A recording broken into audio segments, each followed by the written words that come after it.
Familia, ¿cómo están? Un placer, un gusto estar de nueva cuenta con todos ustedes. Hoy es miércoles 16 de abril del 2025. Yo soy Carolina García. Suscríbete, activa la campanita de las notificaciones y vamos comenzando con la información del día de hoy. Y es que Ricardo Anaya se la quiso dar de muy gallo gallardo hasta que se topó con pared. Y es que Andrea Chávez lo mandó ni más ni menos que a Chihuahua al baile, porque no puede ser posible, mi querida familia, que ellos que tanto daño le han hecho a México sigan creyendo, se sigan viendo como el Cristo Redentor, cuando no son otra cosa, justamente ahora que estamos en Semana Santa, cuando no son otra cosa más que un vil Judas Iscariote. Aquellos que vendieron a México, aquellos que despreciaron a México, aquellos que todavía pretenden que son más listos o que el pueblo es tonto. Vamos prestando muchísima atención, mi querida familia, porque esto no se puede dejar de lado. Ustedes hoy probablemente dirán: es que nosotros no vamos a abusar de la Constitución, no vamos a cantar reformas constitucionales sin la mayoría calificada. Pero es que no estamos reformando los estatutos de Morena, estamos reformando la Constitución, y esto va a quedar plasmado en la Constitución aún cuando ustedes ya no estén en el poder.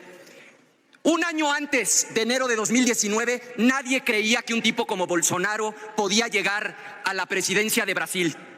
Un año antes de noviembre del 16, cuando en la interna nadie creía que Trump podía ser candidato presidencial. Se terminó el tiempo de la respuesta, senadora Anaya. Continúa con su tiempo. Continúo con mi tiempo. Lo mismo, antes de mayo de 2010, nadie creía que Víctor Orbán podía llegar con esas actitudes de ultraderechista a Hungría. No nos digan es que nosotros no vamos a abusar. Háganse cargo, escuchen la magnitud del problema, porque esto no va a quedar en sus estatutos, va a quedar plasmado en la Constitución. Y en la esquizofrénica discusión de ayer, cada vez que se subían a la tribuna, nos decían lo mal que trabaja el Poder Judicial y la necesidad de la reforma judicial. Es que no estamos discutiendo la reforma judicial, estamos discutiendo que se modifique la Constitución para que nunca, por ningún motivo, bajo ninguna circunstancia, sin importar la magnitud de la violación de forma, sin importar la contravención a los derechos humanos, pueda proceder un recurso. Es una irresponsabilidad monumental.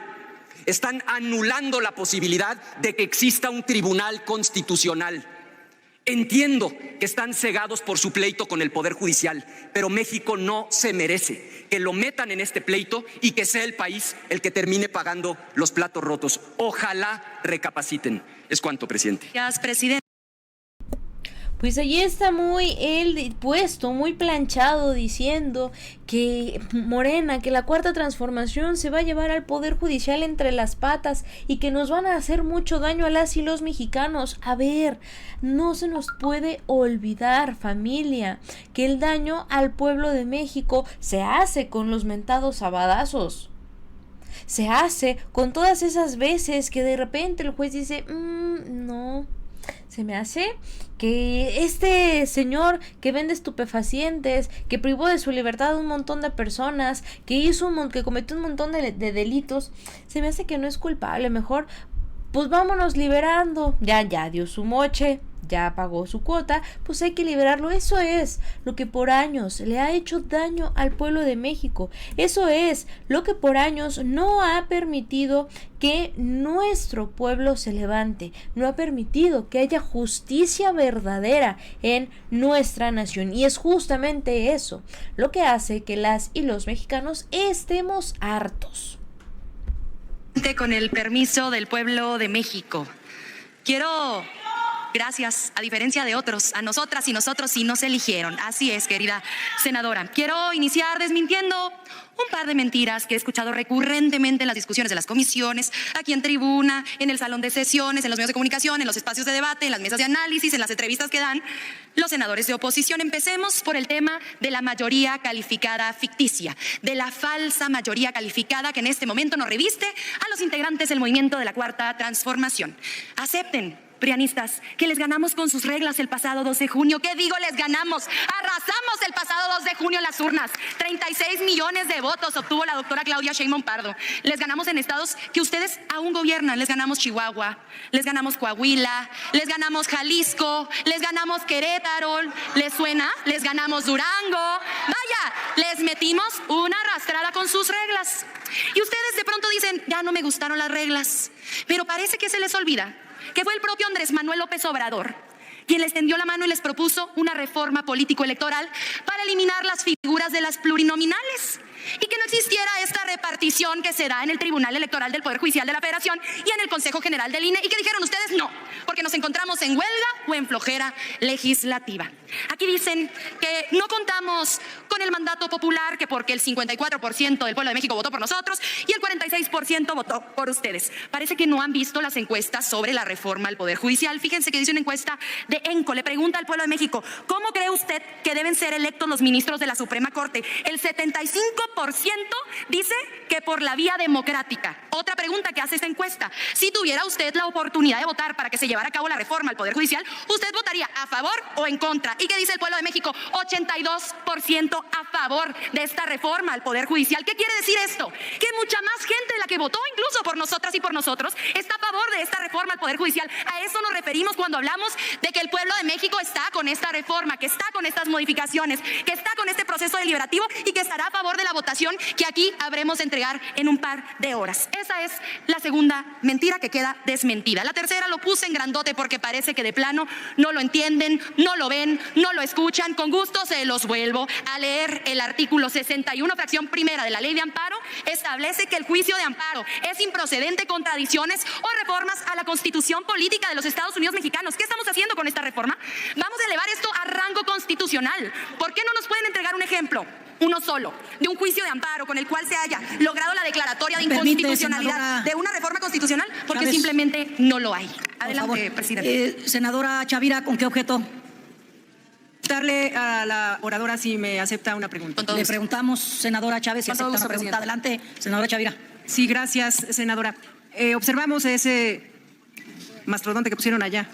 Decirle, si la definición de dictadura, régimen político que por la fuerza concentra todo el poder en una sola persona, grupo, reprime los derechos humanos, las libertades individuales. Dictadura perfecta, según Vargas Llosa, 70 años viviendo con un solo partido. Usted es muy joven, pero quienes vivimos la represión por pensar diferente sabemos lo que significa vivir en un partido de Estado, vivir bajo exhibirnos y no tener las libertades. Usted, Andrea Chávez, ¿recuerda esos momentos de represión en los gobiernos del PRI y del PAN? Tiene 2 minutos, senadora Chávez. Gracias, senadora Guadalupe Chavira. Es muy interesante su pregunta. Inicio diciéndole que efectivamente soy joven, pero vivo en la memoria de los relatos orales de mis padres, de los relatos orales de mis abuelos, de mis bisabuelas, y he leído mucho, me gusta mucho la lectura y parece que debería empezarles a gustar más la lectura a partir de ahora, porque de plano todos los días exhiben su ignorancia. Dictadura fue Nochixtlán, dictadura fue Atenco, dictadura fue Acteal, dictadura fue el 68, la represión al movimiento estudiantil, dictadura fue la sucia, en donde querían ir en contra de los simples revoltosos comunistas, como nos llamaban, como se atrevían a llamarnos. Dictadura es ese sistema que se perpetúa en el poder a través de las violaciones a derechos humanos. ¿Cómo van a querer ustedes tener la cara de venir a hablar de dictadura enfrente, por ejemplo, de nuestra compañera, hija de don Eberto Castillo, que luchó en contra de su dictadura? ¿Cómo viene el PRI a decir la dictadura de México? Por Dios, si ustedes eran los reyes de las mayorías calificadas, ojalá las hubieran utilizado para ayudarle al pueblo de México, para las pensiones para adultos mayores, para las becas para jóvenes, para los fertilizantes, para el campo, para los precios de garantía, pero no, la utilizaban para sus reformas energéticas, la utilizaban para sus reformas. Sacaron de patitas a la calle a todos los ministros de la Suprema Corte con Ernesto Zedillo por presidente de la República. ¿Cuándo en la historia del mundo se había visto en un parlamento senadores opositores o diputados opositores denunciaran una dictadura? Es inclusive una contradicción esa presencia que tienen ustedes aquí el día de hoy, pero no se dan cuenta, no entienden que no entienden. Muchas gracias. Continúo. Hablamos de este artículo 61 y yo no quiero perderme la oportunidad de escuchar nuevamente la disertación de mi compañero senador Enrique Insunza, porque además fue presidente del Tribunal de Justicia en el estado de Sinaloa, y si alguien conoce este tipo de leyes es precisamente él, así que quiero que quede claro que nos gustaría que nos lo explicara. Miren, otra enorme mentira. A ver, senadora Chávez, ¿me permite, por favor? Sí, con ¿Con qué objeto, senadora Naya? Moción de ilustración. No, a mí no me mencionó. Moción de ilustración en medio. Una moción de ilustración. No hay moción de ilustración. Cuando concluya la senadora, le damos esa oportunidad, Sin senadora. miedo, pregúnteme. Adelante, No tenga Andrea. miedo. Senadora Andrea. Pregúnteme. No me va a preguntar.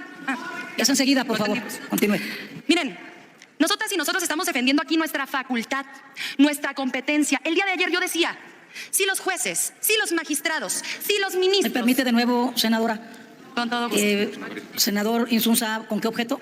Personales, presidenta. Sí, pero permítanos que termine la intervención y damos la moción de ilustración y la de alusiones personales. Adelante, senadora. Gracias, presidenta. Yo les decía el día de ayer en comisiones, si los jueces, si los magistrados, si los ministros quieren modificar la Constitución, hubieran renunciado a los juzgados, a las magistraturas y a la Suprema Corte y se hubieran presentado a elecciones a través de sus siglas para revestirse de la legitimidad que se necesita para modificar la Constitución política de los Estados Unidos mexicanos.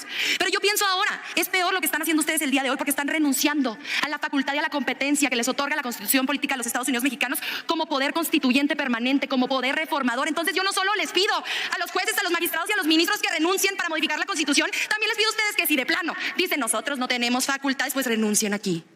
Si no se sienten poder reformador, si no se sienten poder constituyente permanente, ¿para qué son senadores de la República? ¿Para qué son legisladores? ¿Para qué son integrantes del Congreso de la Unión? Es lo que yo me pregunto y me parece que es una pregunta que nos deberíamos estar haciendo todas y todos nosotros. Quiero ver a los senadores de oposición después de esta votación atreverse a llamar a la Constitución política de los Estados Unidos mexicanos la Carta Magna, porque de plano parece que se les llena la boca. La norma fundamental. Quiero verles a ustedes defender la jerarquía y la supremacía constitucional después de esta votación. Quiero que se atrevan después de cómo se van a exhibir ante el pueblo de México el día de hoy. Me parece fundamental comentarles algo esencial. ¿Por qué estamos defendiendo la jerarquía constitucional? Porque la Constitución tiene una validez especial. ¿Cuál es la validez especial que tiene la Constitución? La que le da el proceso de reforma constitucional. ¿Por qué? Porque en las elecciones buscamos conseguir y alcanzar las reformas constitucionales a través de alcanzar la mayoría calificada. Lo hacemos también en la votación para los diputados locales que también forman parte del Congreso Constituyente Permanente, del Poder Constituyente Permanente. Aquí se lleva a cabo la votación y se requieren las 2/3 partes. Después se manda a los congresos locales y se requiere la mayoría de los congresos locales. ¿Qué pasa? Leyes secundarias que ustedes han estado intentando invocar para decir que la presidenta de la República, la doctora Claudia Sheinbaum Pardo, está cayendo en desacato, no están revestidas de esa validez especial que tiene la Constitución. Es que es de lo más elemental. Yo quiero saber si tienen licenciados en Derecho o licenciadas en Derecho en su bancada. Estoy segura de que tienen asesoras y asesores. Escúchenlas, escúchenlos. ¿No se dan cuenta del terrible precedente que están intentando imponer el día de hoy? Es un terrible precedente y les voy a decir por qué y con esto voy cerrando. Nunca en la historia de nuestro país, repito, se ha otorgado un amparo para declarar la inconstitucionalidad de una norma constitucional. Están defendiendo un derecho que no existe en nuestro país. Pues ahí está, mi querida familia, este cerradón de boca que le puso Andrea Chávez a Ricardo Anaya y a toda la oposición de nuestro país. Con esto llegamos al final de nuestro video. Muchísimas gracias por acompañarnos. Yo soy Carolina García. Suscríbanse y activen la campanita de las notificaciones. Compartan este video para que llegue a muchas más personas. Déjenos sus opiniones y dudas en la caja de comentarios y síganos en nuestras redes sociales.